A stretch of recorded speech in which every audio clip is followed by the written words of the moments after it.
An opportunity is in front of us, I believe, and I'm going to talk about refugee work in particular. But I want you to understand that refugee work is a particular work. People come into the United States through basically three ways.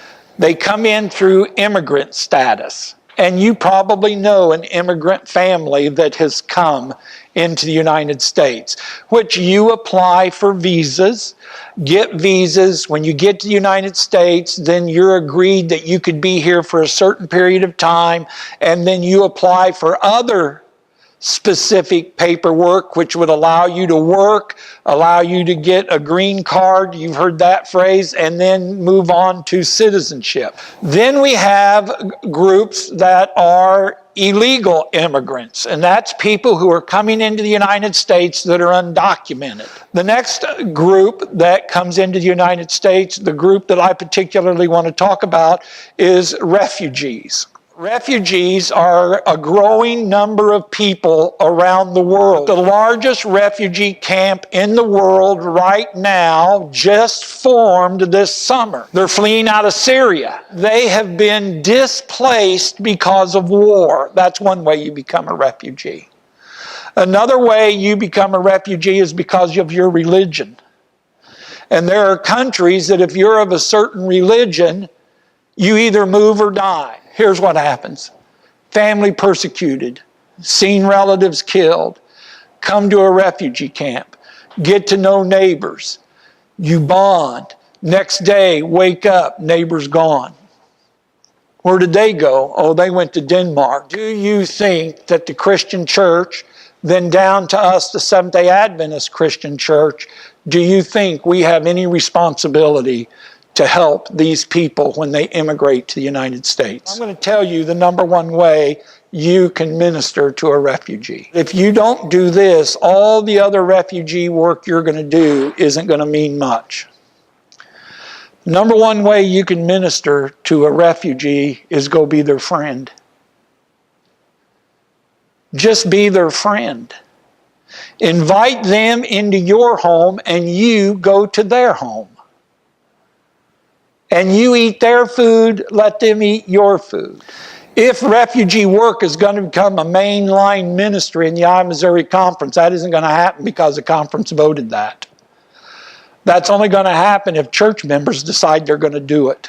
There are organizations that are addressing working with refugees, and we can go to those organizations and they will train us and help us to understand how to work with refugees. And it breaks down as simple as this. Meet them at the airport.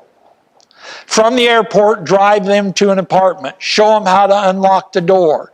Come back the next day, show them how to do grocery shopping, how to do laundry. We have one of the best systems of private education in the whole world. And if we can help their kids get into our schools, the Seventh-day Adventist elementary schools, we can do a lot to help them.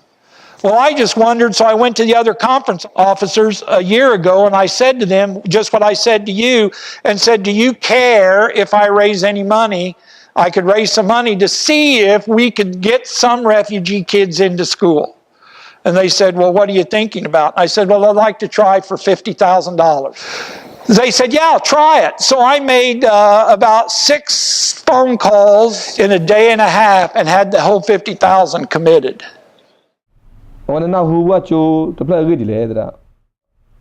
I wouldn't know so that Nepal what you saw Georgia and now who is to play good later.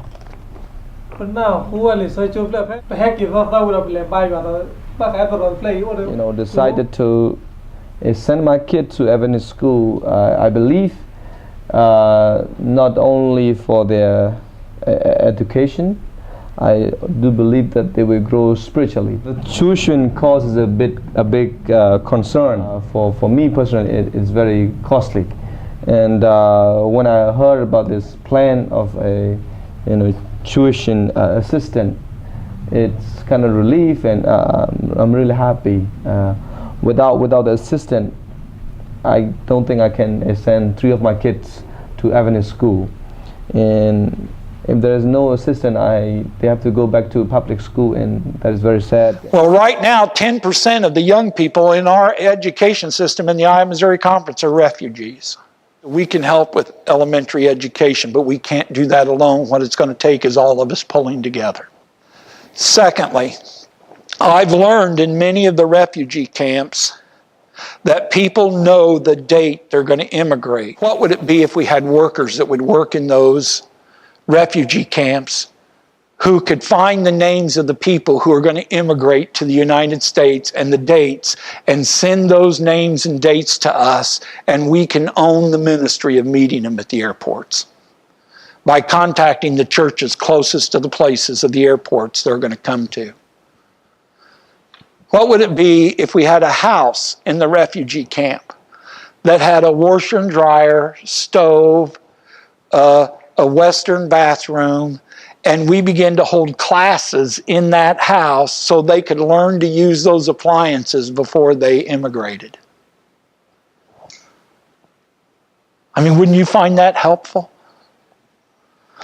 All of these things I'm talking about are all possible if we pull together. There's 11,380 Seventh-day Adventists in Iowa and Missouri. And if we pull together, we can do every one of those things and much more besides. I'd like to explain to you a simple way that you can support refugee ministries in the Iowa Missouri Conference. The Conference Executive Committee has authorized a card to be sent to every Seventh-day Adventist home in the Iowa Missouri Conference, of which you probably have already received. You will see that you can pledge in an amount of money. Anything you would like to give would be greatly appreciated, but the suggestion is we would like to find 1,000 households that would pledge $10 a month or $120 a year to become the foundational funding for the refugee ministries in the Iowa Missouri Conference. These people really do need our help. Don't put off responding. Respond immediately. Sign the pledge card. Send it in so we can build a base of support for these people. Thank you. God bless you.